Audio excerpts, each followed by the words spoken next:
Baiklah, nama saya Syifa Mulyana. Perkenalkan, nama saya Syifa Syafiki. Saya Sri Rahayu. Langsung saja kita masuki ke materi mereka, yaitu metabolisme karbohidrat.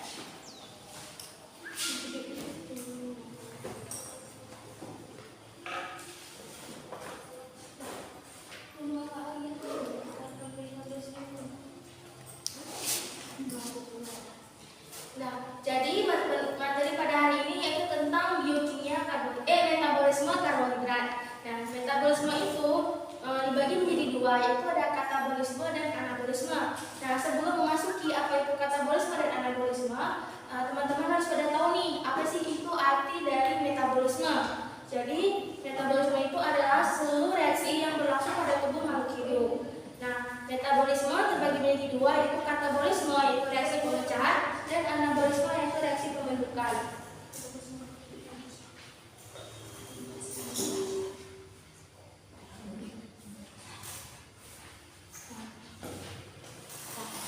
Nah, teman-teman bisa lihat di laptopnya karena ada yang fokus, jadi kita pakai laptop aja. Nah, di sini metabolisme itu terbagi menjadi dua, itu ada katabolisme yang artinya pemecahan dan anabolisme artinya pembentukan. Di mana katabolisme itu merubah molekul makro menjadi molekul mikro, dan anabolisme itu merubah molekul mikro menjadi molekul makro.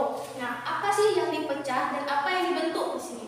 Yang dipecah adalah molekul makro antara lain seperti amino, daging, minyak atau mentega, dan kemudian contoh-contoh yang ada ini merupakan molekul makro, di mana melalui proses katabolisme atau pembentukan, maka molekul tersebut akan dipecah lagi menjadi molekul mikro.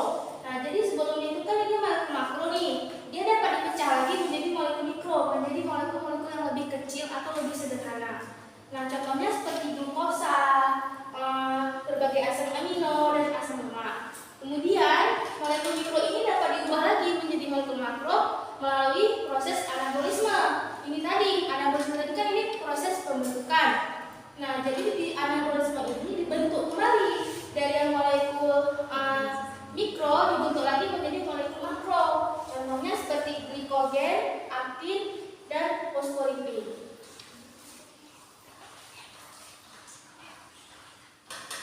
Kemudian selanjutnya akan dilanjutkan oleh teman saya Sri Pujiati. Di sini saya akan menjelaskan bagian yang pertama, yaitu katabolisme.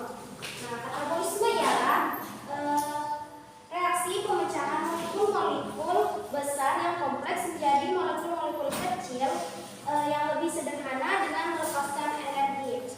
Maksudnya itu ialah suatu reaksi pemecahan dari molekul yang besar ke molekul yang kecil dengan melepaskan energi, ya kan? Tapi menggunakan respirasi. Respirasinya itu terbagi dua, yaitu respirasi aerob dan anaerob. Jadi di sini saya akan menjelaskan yang respirasi aerob. Respirasi aerob itu ialah proses katabolisme. Proses katabolisme atau respirasi yang membutuhkan oksigen untuk menghasilkan energi dalam bentuk ATP. Sedangkan respirasi anaerob ialah proses katabolisme yang tidak membutuhkan oksigen untuk menghasilkan energi dalam bentuk ATP. Kalau reaksi anaerob itu ATP-nya terdiri dari 36 ATP, sedangkan anaerob itu terdiri dari 2 ATP. Tapi intinya katabolisme itu terjadi menggunakan respirasi, ya, jangan lupa. Lanjut ke katabolisme karbohidrat. Berarti kita di sini harus tahu dulu, katabolisme karbohidrat adalah suatu pemanenan energi kimia untuk membentuk energi dalam bentuk ATP. Nah, katabolisme karbohidrat terbagi menjadi 4 tahapan, yaitu glikolisis, dekarboksilasi oksidatif, siklus Krebs, dan transport elektron.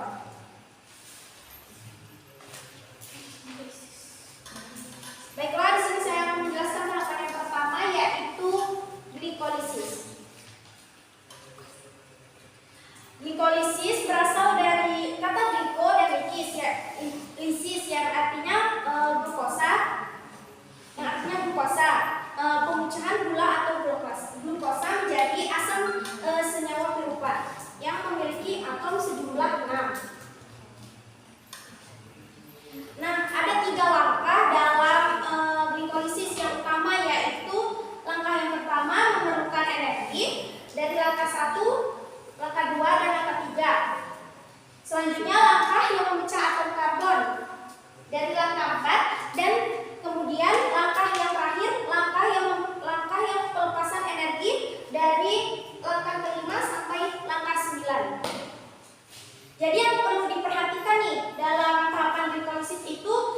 jumlah atom C-nya, jumlah atom P-nya, atom fosfat, posisi dari fosfat dalam rangkaian karbon, pelepasan fosfat untuk melepaskan energi.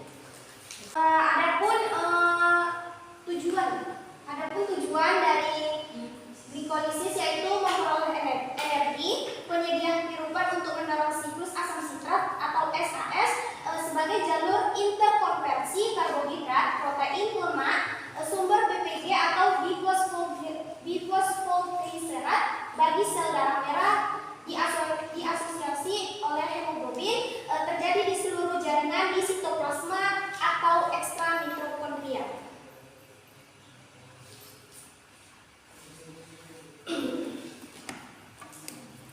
Jadi yang di tahapan tadi kan tahapan 1 dan 3 itu ini tahapan 1 dan 3 dibutuhkan energi berupa ATP, tahapan 4 dilakukan pemecahan, dan tahapan 5 dihasilkan NADH, dan tahapan 6 dan 9 dihasilkan ATP lagi.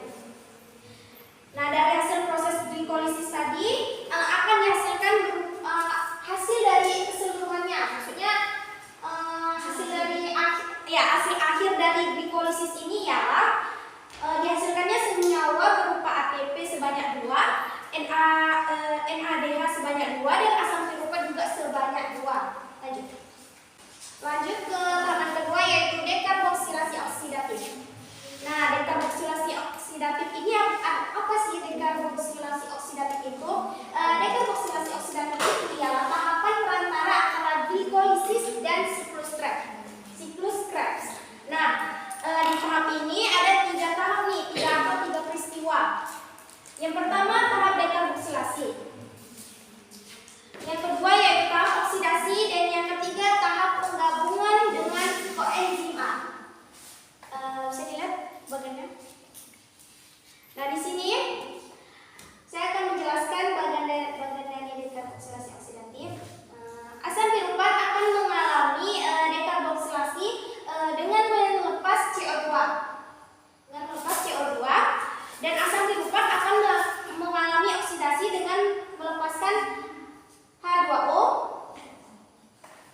hingga menghasilkan NADH. Dan penggabungan dengan koenzim A sehingga terbentuk asetil koenzim A. Nah, tahap akhir dari dekarboksilasi oksidatif ini akan menghasilkan 2 NADH, 2 asetil, dan 2 asetil koenzim A, dan 2 karbon dioksida. Selanjutnya tahapan ketiga dan keempat akan dijelaskan oleh teman saya sebenarnya. Selanjutnya tahapan ketiga dan keempat akan dijelaskan oleh Syifa. Baik, saya akan melanjutkan penjelasan mengenai siklus Krebs. Nah, yang ketiga itu ada siklus Krebs. Jadi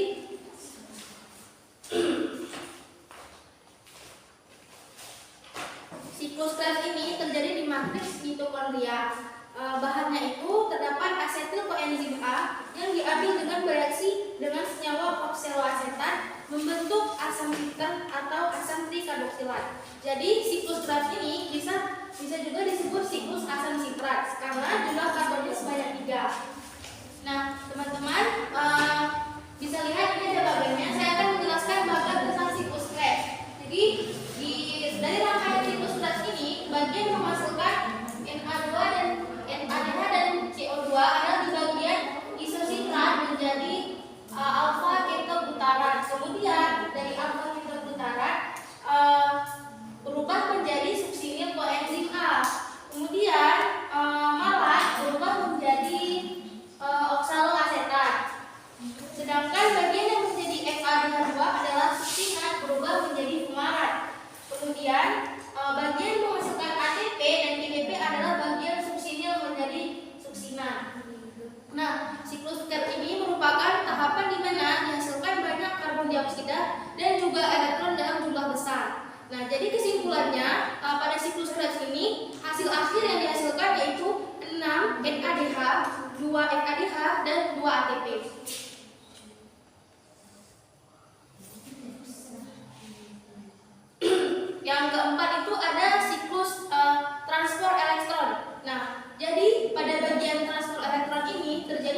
bagian membran dalam mitokondria yang mengalami pelekukan yang kita sebut sebagai krista. Di tahap ini terjadi proses transfer elektron yang dihasilkan dari tahap glikolisis, dekarboksilasi oksidatif, dan siklus Krebs. Artinya, NADH dan FADH2 akan melepaskan hidrogen yang dimiliki untuk ditangkap oleh sitokrom hidrogen yang lainnya.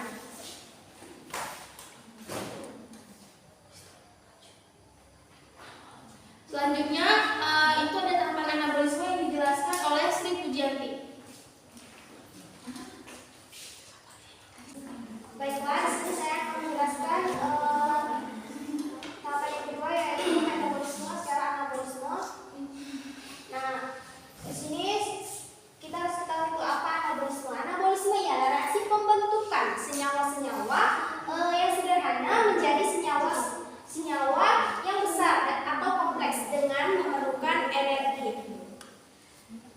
Adapun tiga pembentukan dari anabolisme karbohidrat, yang pertama yaitu glikogenesis, yang kedua glikogenolysis, dan yang ketiga gluconeogenesis.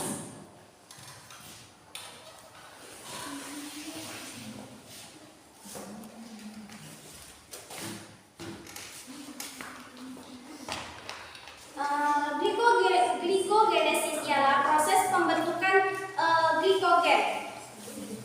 Nah, glukosa yang digunakan tubuh untuk menghasilkan energi ATP.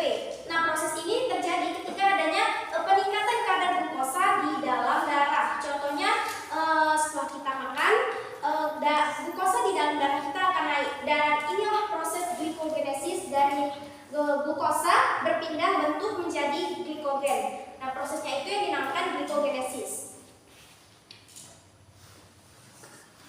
Peningkatan kadar glukosa terdapat di pankreas mensekresikan hormon insulin. Nah, hormon insulin ini akan menstimulasikan enzim glikogen sintase untuk memulai proses glikogenesis.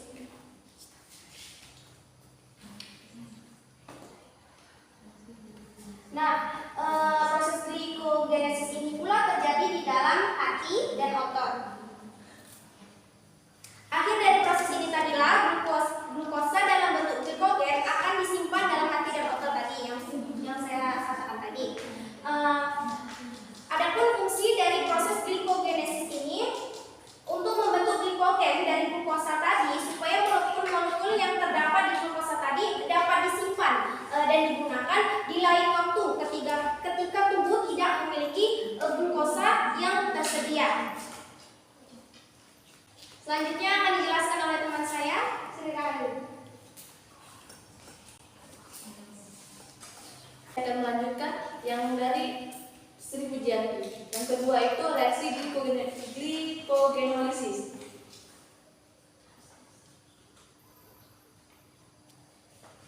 Glikogenolysis ini merupakan proses pemecahan glikogen.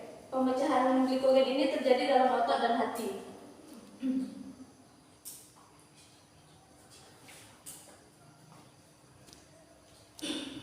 Di dalam otot ini tujuannya untuk mendapatkan energi bagi otot. Hasil akhirnya yaitu pirufat atau asam laktat yang dihasilkan dari pemecahan glikogen 6-fosfat.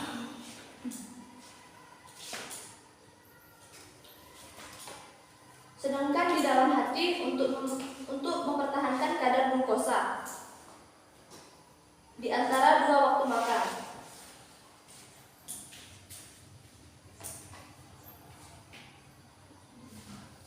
Glukosa 6-fosfat akan diubah menjadi glukosa dengan rentan glukosa 6-fosfatase.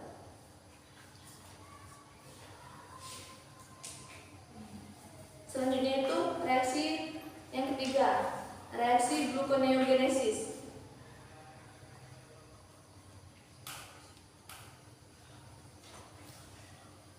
Reaksi ini merupakan pembentukan glukosa dari bahan bukan karbohidrat yang terjadi di dalam hati dan ginjal dengan substrat asam laktat dari otot. gliserol dan hidrolisis triacylgliserol dalam jaringan lemak, asam amino glukogenik, dan asam propinoat. Gluconeogenesis ini sangat penting untuk penyediaan glukosa bila karbohidrat tidak cukup dalam diet. Selanjutnya akan dijelaskan oleh si pemulihan.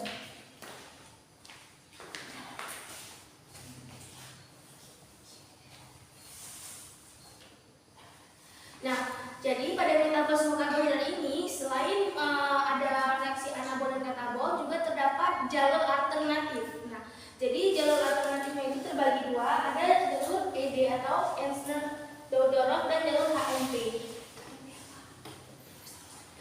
Yang pertama itu ada jalur Ensner-Doudoroff. Jadi jalur ED ini merupakan jalur alternatif yang memetabolisme glukosa menjadi pirufat menggunakan enzim yang berbeda dengan glikolisis maupun jalur fosfat pentosa. Nah, jalur ED ini hanya terjadi pada bakteri, contohnya seperti Pseudomonas sp. Dengan menggunakan substrat glukosa, maka tahapan-tahapannya adalah sebagai berikut. Yang pertama, mengubah glukosa menjadi 6 fosfat oleh ATP. ATP ini bertindak menjaga konsentrasi glukosa rendah. Yang kedua, itu mengoksidasi glukosaldehyid dari glukosa 6 fosfat menjadi 6 asam fosfoglukonat. Kemudian dari 6 asam fosfoglukonat lalu mengalami dehidrasi menjadi 2 keto, 3 deoksi dan 6 fosfoglukonat. Kemudian 2 keto, 3 deoksi dan 6 fosfoglukonat akan dipecah lagi oleh enzim KDGP aldose dan menghasilkan pirufat dan gliserol 3-dehida. Kemudian gliserol dehida 3 fosfat ini akan masuk ke jalur glikolisis.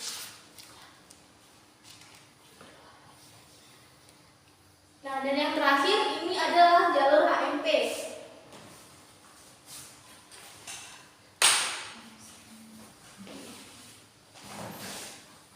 Jalur HMP adalah jalur heksosa monofosfat. Jadi jalur ini terjadi pada sel tumbuh dan cahawat. Jalur ini juga dinamakan jalur simpang fosfoglukonat, jalur metabolisme pentosa fosfat atau jalur simpang heksosa monofosfat. Nah, jalur ini merupakan alternatif untuk oksidasi glukosa. Nah, demikian presentasi dari kelompok kami. Adakah yang ingin bertanya?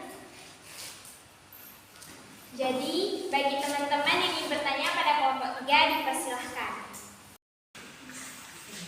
Assalamualaikum warahmatullahi wabarakatuh. Waalaikumsalam warahmatullahi wabarakatuh. Saya Syafila Aini Raja ingin bertanya kepada kelompok 3. Nah, kalian kan tadi ada membahas tentang polisakarida. Nah, polisakarida ini kan ada terbagi juga menjadi selulosa. Nah, selulosa itu mengapa sulit dicerna, namun sangat dibutuhkan oleh tubuh manusia? Terima kasih.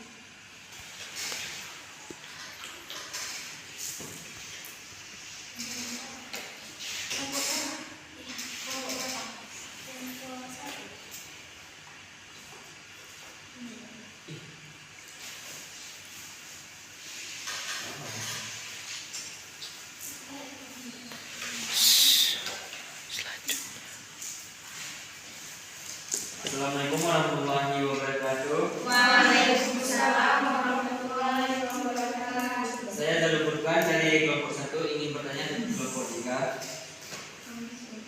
Sebutkan dan jelaskan peranan glukosa pada hati, otak, otot, dan eritrosit. Ya.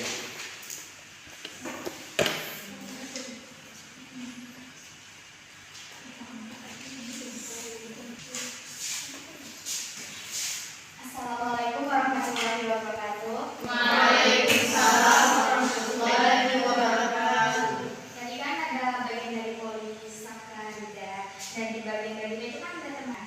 Coba jelaskan mengapa manusia tidak dapat mencerna selulosa sedangkan hewan dapat mencerna selulosa.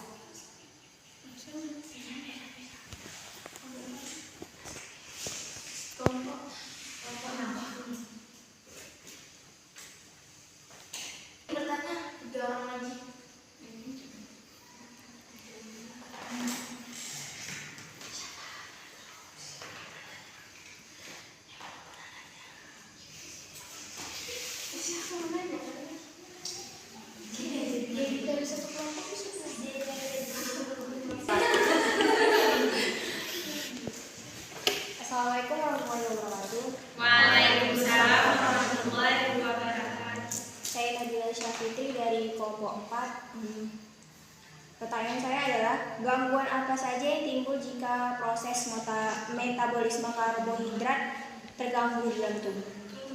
Apa saja? Gangguan apa saja? Yang bisa timbul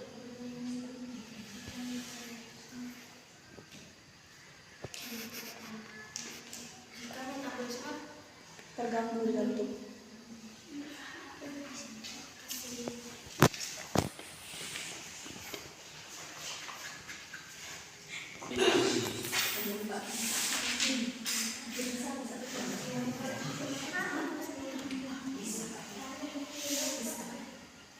Assalamualaikum warahmatullahi wabarakatuh. Waalaikumsalam warahmatullahi wabarakatuh. Saya dari kelompok 6 ingin bertanya kepada kelompok 3 terkait metabolisme karbohidrat dengan metabolisme protein.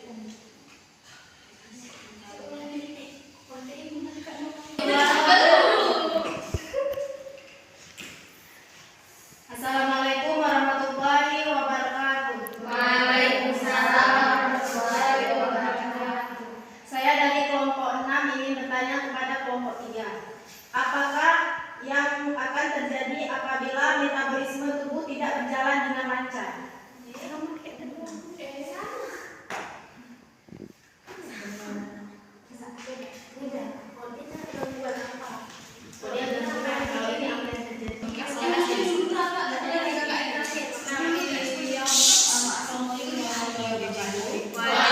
Assalamualaikum warahmatullahi wabarakatuh.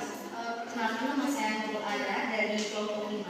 Jadi tadi kan saya mau nanya nih soal siklus Krebs. Siklus Krebs itu kan bisa dibilang adalah siklus yang tidak ada henti kan, ya kan? Dan sistem respirasi pada siklus Krebs ini dia akan mengkonvert FADH dan juga FADH. Jadi pertanyaan saya, kalau misalnya siklus Krebs ini bekerja secara overstimulasi, apa yang akan terjadi? Kalau misalnya siklus Krebs ini bekerja, overstimulasinya terlalu banyak gitu, apa yang akan terjadi?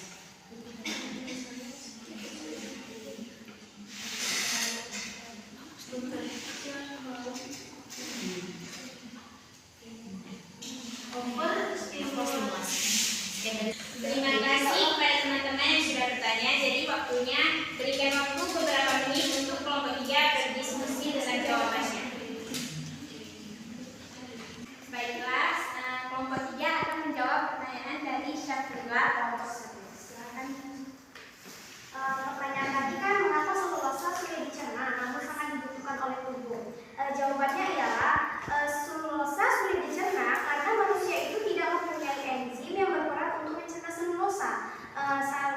Jadi selulosa itu sangat dibutuhkan oleh tubuh karena untuk mengikat air sehingga membantu proses defekasi dan dibutuhkan oleh bakteri di usus besar. Bakteri tersebut membantu pencernaan. Jadi intinya itu selulosa itu sudah dicerna karena manusia itu nggak punya enzim yang berperan untuk mencerna selulosa. Dia nggak punya enzimnya. Jadi selulosa itu dibutuhkan oleh tubuh karena untuk mengikat air sehingga membutuhkan proses defekasi dan dibutuhkan oleh bakteri. Jadi dia itu dibantu gitu. Dia nggak punya enzim. Dibutuhkan oleh bakteri di usus besar. Bakteri tersebut membantu pencernaan. Apakah jawabannya diterima?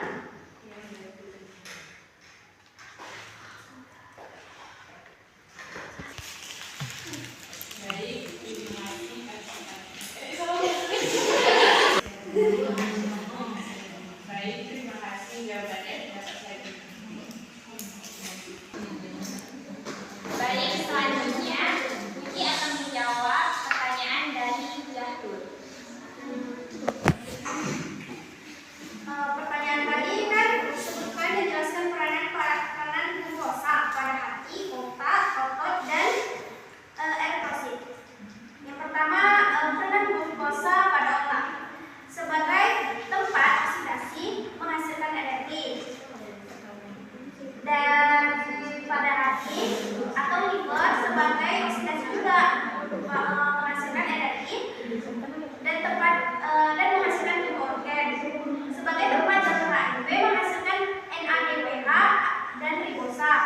sebagai juga tempat jalur hormonal menghasilkan UDP glukonan sebagai tempat sintesis asam amino. Selanjutnya peran glukosa pada otak, pada otot sebagai tempat oksidasi juga sama seperti otak, hati, dan otot untuk menghasilkan energi, dan sebagai tempat menghasilkan glikogen. Selanjutnya eritrosit. Peranan glukosa pada eritrosit sama seperti otak, liver, dan otot sebagai tempat oksidasi untuk menghasilkan energi, dan sebagai tempat jalur KMP untuk menghasilkan NADPH dan mencegah ROS.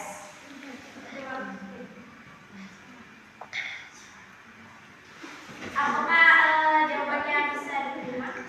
Baik, atas jawabannya saya terima.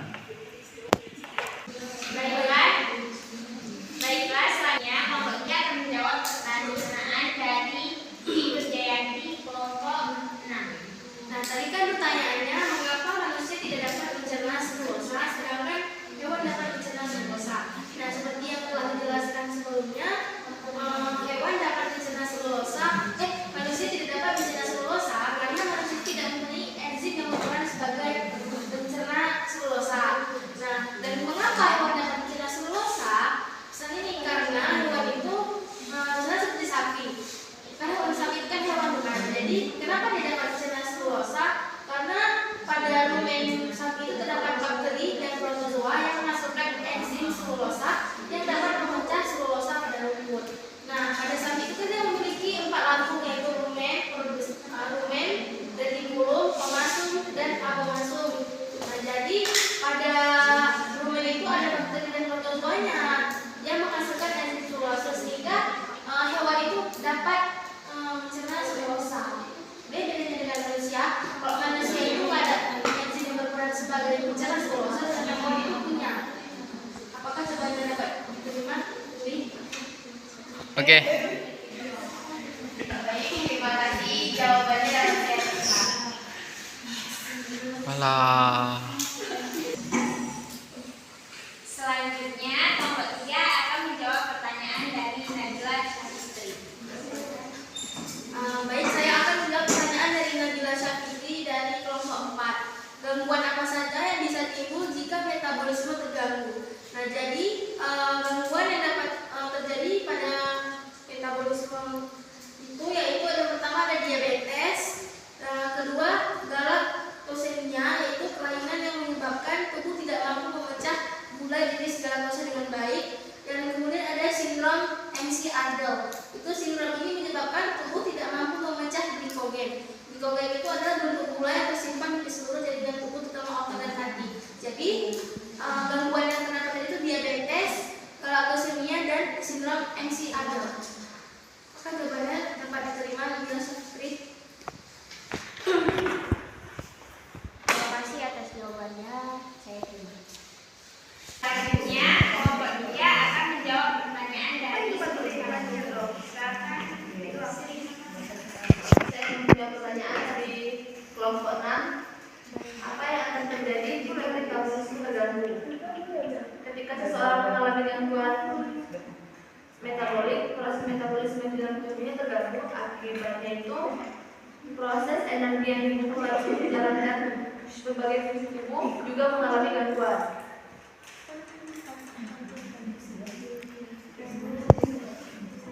Kedua, baik, izin bertanya lagi. Yang sudah dijelaskan tadi, maksud dari gangguan itu gangguan apa? Apa saja gangguannya?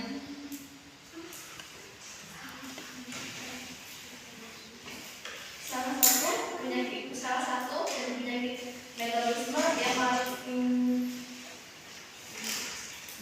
sulit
saja. Sekian dari kami. Assalamualaikum warahmatullahi wabarakatuh. Waalaikumsalam.